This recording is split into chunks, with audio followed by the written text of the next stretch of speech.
thank you all for being here today. We have several members of Congress here, and we're here today at one of America's preeminent academic institutions on a very important day and a very important time. Throughout history, Columbia students have contributed to the great storybook of America's life and thought. Visionary American leaders like Alexander Hamilton and John Jay and the Jewish leader Gershom Shafik knew the self-evident truth that was at the heart of this country and once at the heart of this university, and that is that we are endowed by our Creator with certain inalienable rights. They should not be infringed. The founders and the great leaders who had come through this institution in the past believed in religious liberty. They believed in democracy. They believed in morality and virtue and the dignity of every human person. They believed in the free exchange of ideas, and they detested mob rule. We are standing here right now on the steps of the Low Library. In this very building right behind us, Columbia University once awarded Winston Churchill an honorary degree, and it was Churchill who said, "It is manifestly right that Jews should have a national home where they may be reunited." We believe in that principle. And today I'm here to proclaim to all those who gnash their teeth and demand to wipe the state of Israel off the map and attack our innocent Jewish students this simple truth: neither Israel nor these Jewish students on this campus will ever stand alone. Today, Hamas issued an endorsement statement of the protesters on this campus. They called them the future leaders of America. It is detestable. All of this has to be said because the cherished traditions of this university are being overtaken right now by radical and extreme ideologies. They place a target on the backs of Jewish students in the United States and here on this campus. A growing number of students have chanted in support of terrorists. They have chased down Jewish students. They have mocked them and reviled them. They have shouted racial epithets. They have screamed at those who bear the Star of David. Enjoy your free speech. They've told Jewish students who wear the Star of David to leave the country. And shamefully, some professors and faculty have joined the mobs. Things have gotten so out of control that the schools cancel in-person classes, and now they've come up with this hybrid model where they will discriminate against Jewish students. They're not allowed to come to class anymore for fear of their lives, and it's detestable. As Columbia has allowed these lawless agitators and radicals to take over, the virus of anti-Semitism is spread across other campuses. By some counts, as many as 200 universities have a similar form of protest right now. At Yale, a Jewish student was stabbed in the eye with a Palestinian flag, and 45 students were arrested. At NYU, pro-Hamas protesters were shouting from the river to the sea. Anti-Israel encampments are popping up in universities all across this country. The madness has to stop. The madness has to stop. We just left a meeting with Jewish students who told us of the heinous acts of bigotry that they have experienced simply because of their faith. Their bravery is inspiring, much more inspiring than some of the activities we're seeing here. They should never have to confront such hate on an American college campus. It's such a revered institution. Anti-Semitism has been growing in America, and it's clear why. Powerful people have refused to condemn it, and some have even peddled it themselves. From university professors to public officials, people in positions of authority have denied the horrific facts of September 11, 2001, the attacks on the United States that happened right here in New York City, and they've attempted to excuse or to ignore the barbaric attack of Hamas in Israel on October 7, 2023, where Israeli women and children were savagely raped and murdered, and infants were cooked in ovens. Crowds of radical activists have chanted death to America and on our own streets in this country, and some public officials have refused to condemn them. Others have openly defended these acts on campus and the harassing and the intimidation and the threatening of innocent Jewish students simply because of who they are. They've called that peaceful protest, and some have even gone as far as calling for the state of Israel to be eliminated. These are words we expect from Ayatollahs in Iran, not American lawmakers and not American students. And unsurprisingly, It has given way to threats and violence in a generation of students who feel safe in their own classrooms, who don't feel safe in their own classrooms, or where they live or where they worship. Let me say this very simply. No American of any color or creed should ever have to live under those kinds of threats. That is not who we are in this country. Sadly, Columbia's administrators have chosen to let the threats, the fear, and the intimidation of the mob rule, to overtake American principles like free speech and the free exchange of ideas and the free exercise of religion. They have co-opted First Amendment arguments to protect genocide and to elevate the voices of anti-Semitism. They have proven themselves to be incapable of achieving their basic responsibility, which is keeping students safe. We just can't allow this kind of hatred and anti-Semitism to flourish on our campuses, and it must be stopped in its tracks. Those who are perpetrating this violence should be arrested. And I'm here today joining my colleagues and calling on President Shafik to resign if she cannot immediately bring order to this chaos. As Speaker of the House, I am committing today that the Congress will not be silent as Jewish students are expected to run for their lives and stay home from their classes hiding in fear. In the House of Representatives, we've already acted to address anti-Semitism on campuses. We have passed a number of statutes to address this matter, and we call upon the U.S. Senate to act upon our legislation. I have a couple of my colleagues here that I'd like to share a few words. I'll turn it over first to the chair of the House Education and Workforce Commission, Virginia Fox, Congresswoman Virginia Fox, North Carolina. Virginia? Thanks, Mr. Speaker. Columbia University is in a free fall. Following the explosion of this anti-Semitism, the Education and Workforce Committee started investigating. So far, the committee has uncovered key failures in the administration's response to the anti-Semitic attacks and displays embroiling this campus. First, President Shafik presented false testimony to the committee regarding the removal of Professor Joseph Basad. No action was taken. In addition, the administration has suspended 2 Jewish students for a made-up chemical attack. So I have a message, President Shafik, and a message for you all too. The inmates are running the asylum. That's right. Take back control of this once great institution. You took action last week. It's time to act again.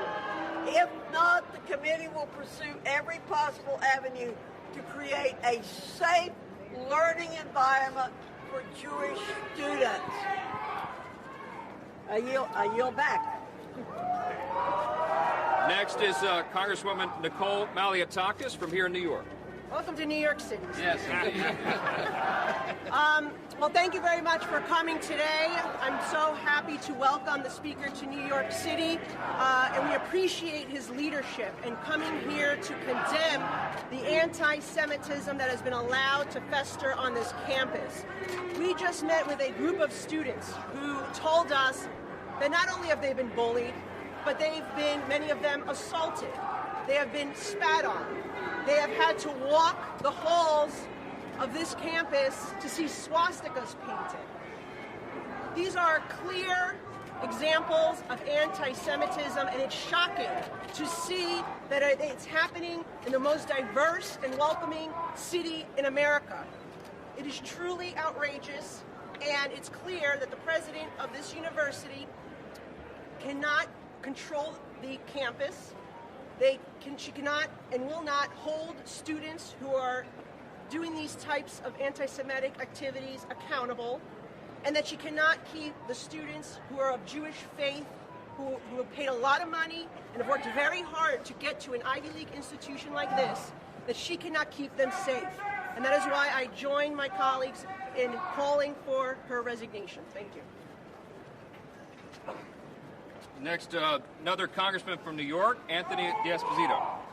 Well, thank you, Mr. Speaker. If you are a protester on this campus and you are proud that you've been endorsed by Hamas, you are part of the problem. When you cheer on the fact that you enjoy Hamas and Hezbollah, you are yourself part of the problem. Mr. Speaker, I am proud to join with you here today in calling for the immediate resignation of the President of Colombia. She has failed her duty. She is not keeping students safe. And we see on this campus the hate-filled speech that is carrying through this country. Another New York Congressman, Mike Lawler. Well, thank you, Mr. Speaker, for being here in New York. I want Palestinians to be free, too, from their oppressor, Hamas. And every single one of you students that support Hamas are an absolute abomination. It is shameful, shameful that you would support a terrorist organization that butchered and beheaded and burned innocent women, children, and babies. I went to Israel a month after the attack on October 7th, and I watched a 21-minute unedited video, raw footage of the attack. I watched exactly what Hamas did. And sadly here in America, we have students endorsing the butchering and brutality of a terrorist organization. If you want a ceasefire, the fastest way for a ceasefire to occur is for Hamas to surrender and to release the hostages. And if you can't call for that, you are a pathetic embarrassment to this institution and to students everywhere. It is time for President Shafik to resign in disgrace. She has lost control of this campus. She has lost control of this institution. And after listening to her comments inside, it is clear that she has no intention of getting this university under control and ensuring the safety and well-being of every student. That is what is entitled to students attending this institution. If the students are not safe, if the institution will not act, Congress has a responsibility to do so, and we will. I want to thank my colleagues for sharing their thoughts here. I want to say this as well. At the start of the American Revolution, the doors of this institution, once known as King's College, were closed. When the war ended, the institution reopened and was renamed Columbia College. It was a shift from the tyranny of the monarchy to the freedom at the heart of the American experiment. And now the forces of hatred and oppression once again are on the march. They've begun to try to close Columbia's doors to a segment of students. To every Jewish student listening to us, no matter where you are around the country, you have my word.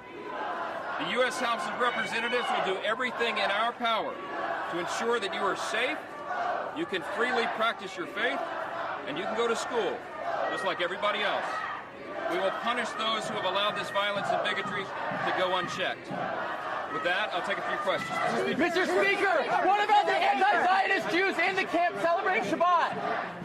We met briefly with the president and the top officials right before we came out on the steps here. We encouraged her to take immediate action and stamp this out.